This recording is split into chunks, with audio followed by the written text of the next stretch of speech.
Yunus pasal 1, hari Rabu tanggal 7 Januari 2026. Yunus mengingkari panggilan Tuhan. Datanglah firman Tuhan kepada Yunus bin Amitai demikian. Bangunlah, pergilah ke Niniwe, kota yang besar itu. Berserulah terhadap mereka, karena kejahatannya telah sampai kepadaku. Tetapi Yunus bersiap untuk melarikan diri ke Tarsis, jauh dari hadapan Tuhan. Ia pergi ke Yafo dan mendapat di sana sebuah kapal yang akan berangkat ke Tarsis. Ia membayar biaya perjalanannya, lalu naik kapal itu untuk berlayar bersama-sama dengan mereka ke Tarsis, jauh dari hadapan Tuhan. Ya, kita sudah masuk di kitab Yunus pada hari ini, puji Tuhan, dan Yunus pasal 1 di sini dengan perikop Yunus mengingkari panggilan Tuhan. Nah, firman Tuhan datang langsung berbicara kepada Yunus. Tuhan bangunkan dia, ya mungkinkah ini dia lagi sementara tidur, Tuhan bilang bangunlah, pergilah ke Niniwe. Ada satu perintah Tuhan untuk dia pergi ke Niniwe. Nah, Tuhan jelaskan juga di situ Niniwe itu adalah kota yang besar dan dia diminta untuk berseru terhadap mereka. Berseru di sini dalam arti bertobat, ya, menyerukan pertobatan terhadap mereka. Kenapa? Karena kejahatannya telah sampai kepadaku. Tuhan melihat bagaimana kejahatan Niniwe, penduduk Niniwe di situ, sehingga Tuhan mau mengirim Yunus untuk pergi kepada mereka untuk berseru, menyampaikan berita pertobatan supaya kejahatan mereka bisa diampuni oleh Tuhan. Itu intinya, karena Tuhan sudah mengatakan di sini kejahatannya telah sampai kepadaku. Nah, tetapi apa respon daripada Yunus? Ini dikatakan di ayat 3, tetapi Yunus bersiap untuk melarikan diri ke Tarsis, jauh dari hadapan Allah. Dia dipanggil Tuhan untuk pergi ke Niniwe, tetapi dia malah bersiap untuk lari, melarikan diri dari hadapan Tuhan. Nah, jadi dia pergi ke Yafo itu berlawanan arah dengan ke Niniwe, malah mau menjauh. Menurut dia, ya, menurut Yunus, dia mau lari dari hadapan Tuhan, jauh dari hadapan Tuhan. Tapi kalau kita ingat pembacaan kita beberapa waktu sebelumnya, ya, Tuhan tahu mau dimanapun kita, mau ke ujung langit pun, mau menaruh rumah di atas bintang-bintang pun. Nah, ingat, ya, waktu kita membaca di situ, mau bangun, mau duduk, mau berdiri, mau dimanapun, mau di dunia orang mati pun, Tuhan tahu di situ. Tidak ada satu pun tempat di mana kita bisa tersembunyi daripada Tuhan. Nah, di sini malah dia mau untuk mengatakan mau lari dari Tuhan, menjauh daripada Tuhan. Tetapi di sini Yunus tidak sadar bahwa dimanapun dia berada, Tuhan pasti tahu dia. Mau bersembunyi, mau lari kemanapun dia. Nah, menurut pendapatnya, pemikirannya, dia mau melarikan diri ke Tarsis supaya jauh dari Tuhan. Itu di dalam pikirannya saja. Nah, dia pergi ke Yafo dan menemukan di sana ada kapal. Nah, sepertinya terbuka jalan nih, ada kapal di situ. Nah, dia juga punya uang yang cukup untuk membayar. Ia membayar biaya perjalanannya. Nah, sesudah itu dia lalu naik ke atas kapal untuk berlayar pergi ke Tarsis, jauh dari hadapan Allah. 2 kali ditulis di sini jauh dari hadapan Allah. Kembali jauh dari hadapan Allah ini hanya menurut Yunus, karena di mana saja Tuhan itu ada, everywhere. Dia mau lari kemanapun, Tuhan pasti ada di situ. Nah, ayat yang keempat, tetapi Tuhan menurunkan angin ribut ke laut, lalu terjadilah badai besar sehingga kapal itu hampir-hampir terpukul hancur. Yunus mungkin sudah merasa enak-enak, ya, waktu beli tiket, temukan kapal, beli tiket dan naik ke kapal, dia, ya, saya sudah jauh dari Tuhan, Tuhan tidak lihat saya. Tetapi ternyata di sini Tuhan menurunkan angin ribut ke laut pada saat dia sudah berlayar bersama-sama dengan penumpang lainnya ke Tarsis. Nah, ini angin ributnya itu pun menjadikan badai yang besar sehingga kapal itu hampir-hampir terpukul hancur. Nah, kalau ada angin badai di atas kapal, perahu hampir terpukul hancur, pasti semua penumpang ketakutan. Termasuk Yunus sebenarnya kalau kita lihat. Tapi mari kita baca lagi ayat 5, awak kapal menjadi takut. Masing-masing berteriak-teriak kepada Allahnya. Jadi masing-masing punya Allah, nggak semua mereka percaya kepada Tuhan. Kalau kita baca di sini penumpang yang ada, bahkan awak kapal di situ. Dan mereka membuang ke laut segala muatan kapal itu untuk meringankannya. Dibuang semua muatan supaya kapal menjadi lebih ringan, supaya tidak hancur. Tetapi Yunus telah turun ke dalam ruang kapal yang paling bawah dan berbaring di situ, lalu tertidur dengan nyenyak. Nah, Yunus yang merasa enak sudah mau lari dari Tuhan, dia malah turun di bagian kapal yang paling bawah, dia berbaring. Dia bisa tidur dengan nyenyak, padahal kapal lagi sementara hampir hancur, ada badai besar, tapi dia tertidur dengan nyenyak. Datanglah nahkoda mendapatkannya sambil berkata, bagaimana mungkin engkau tidur begitu nyenyak? Bangunlah, berserulah kepada Allahmu. Barangkali Allah itu akan mengindahkan kita sehingga kita tidak binasa. Nah, nahkoda yang menemukan dia, mendapatkan dia dan berkata, bagaimana bisa engkau bisa tidur nyenyak sementara kapal sudah hampir hancur? Nah, bangunlah, berserulah kepada Allahmu. Mungkin dia akan mengindahkan kita sehingga kita tidak binasa. Minta tolonglah kepada Allahmu. Nah, ayat 7, lalu berkatalah mereka satu sama lain, marilah kita buang undi supaya kita mengetahui karena siapa kita ditimpa oleh malapetaka ini. Mereka membuang undi dan Yunuslah yang kena undi. Wow, jadi setelah itu ya, Yunus mungkin bergabung sama yang lainnya, berdoa masing-masing panggil Tuhannya, dan di sana mereka mau untuk membuang undi dan mengetahui karena siapa malapetaka itu ada menimpa mereka. Dan ternyata Yunus yang kena undi. Ayat 8, berkatalah mereka kepadanya, beritahukanlah kepada kami karena siapa kita ditimpa oleh malapetaka ini. Apa pekerjaanmu? Jadi ditanya sekarang, apa pekerjaanmu dan dari mana engkau datang? Apa negerimu dan dari bangsa manakah engkau? Sahutnya kepada mereka, aku seorang Ibrani, aku takut akan Tuhan, Allah yang empunya langit dan yang telah menjadikan lautan dan daratan.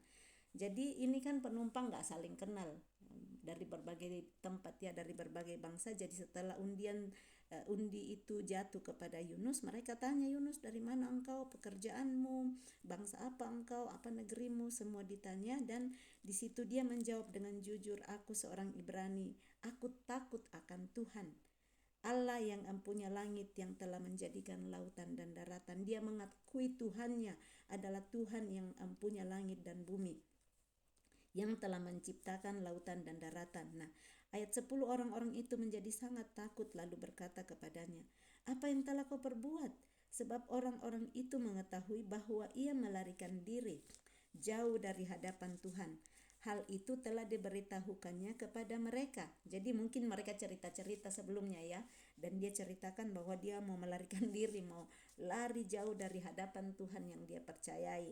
Jadi mereka bilang, apa yang telah kau perbuat itu? Ayat 11, bertanyalah mereka, akan kami apakan engkau supaya laut menjadi reda dan tidak menyerang kami lagi, sebab laut semakin menggelora.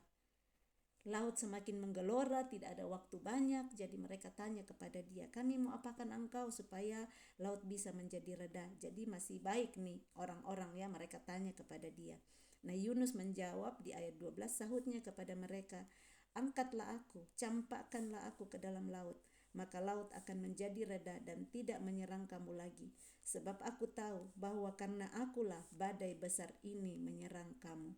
Yunus sadar bahwa karena dialah yang diperintahkan Tuhan untuk pergi ke Niniwe, malah dia mau melarikan diri. Dia mau pergi ke Tarsis jauh daripada Niniwe, tempat yang Tuhan perintahkan kepada dia. Jadi dia sadar karena dialah, dia bilang karena akulah badai besar ini menyerang kamu. Angkatlah aku, campakkanlah aku ke dalam laut. Setidaknya di sini Yunus bertanggung jawab ya, karena aku nih, semua orang di dalam kapal itu terancam bahaya. Nah, jadi dia bilang berserah gitu, angkatlah aku dan campakkan ke laut. Ayat 13, lalu berdayunglah orang-orang itu dengan sekuat tenaga untuk membawa kapal itu kembali ke darat. Tetapi mereka tidak sanggup sebab laut semakin bergelora menyerang mereka. Mereka tetap punya belas kasihan kalau dilihat ini orang-orang. Sekalipun mereka belum kenal Tuhan semuanya. Ada Allah-Allah yang lain yang mereka percayai. Tetapi kita lihat mereka tetap punya belas kasihan. Mereka tetap mengusahakan untuk membawa kapal ke darat, tetapi supaya Yunus tidak dibuang. Sekalipun Yunus sudah bilang campakkan aku ke laut, tapi mereka masih berusaha menyelamatkan semua penumpang, tidak mengambil Yunus dan dicampakkan ke laut. Tetapi usaha mereka sia-sia karena laut semakin menggelora.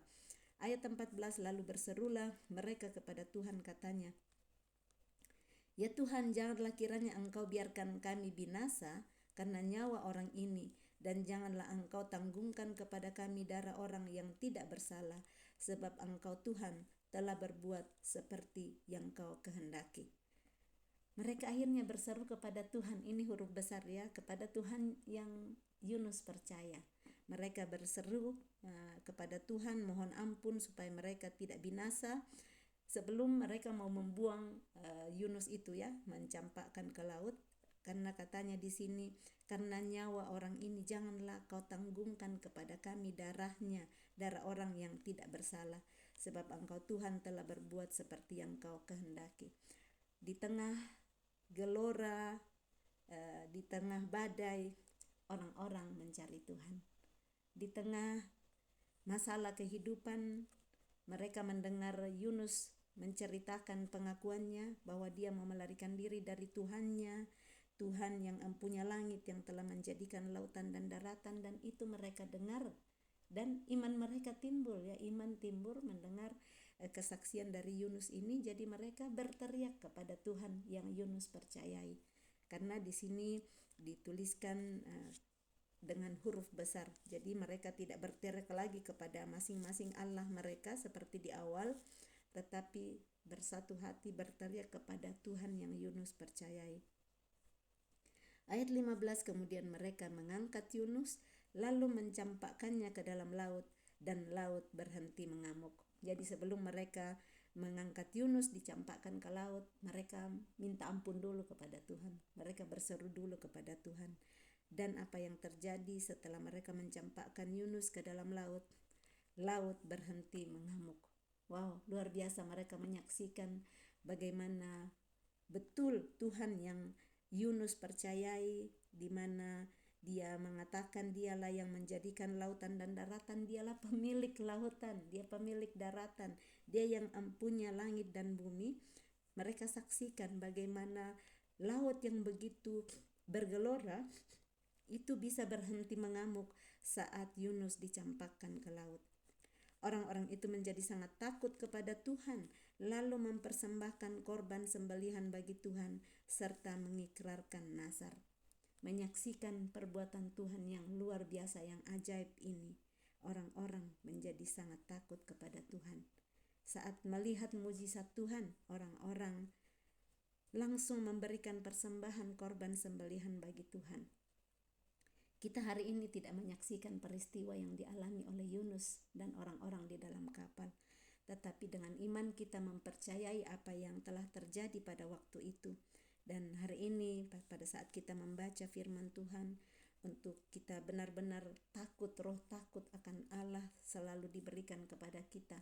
Sekalipun kita tidak melihat langsung kejadian seperti yang dialami oleh Yunus, tetapi kiranya roh takut akan Tuhan, roh tunduk akan Tuhan selalu ada pada kita, dan taat kepada apa yang Tuhan perintahkan kepada kita.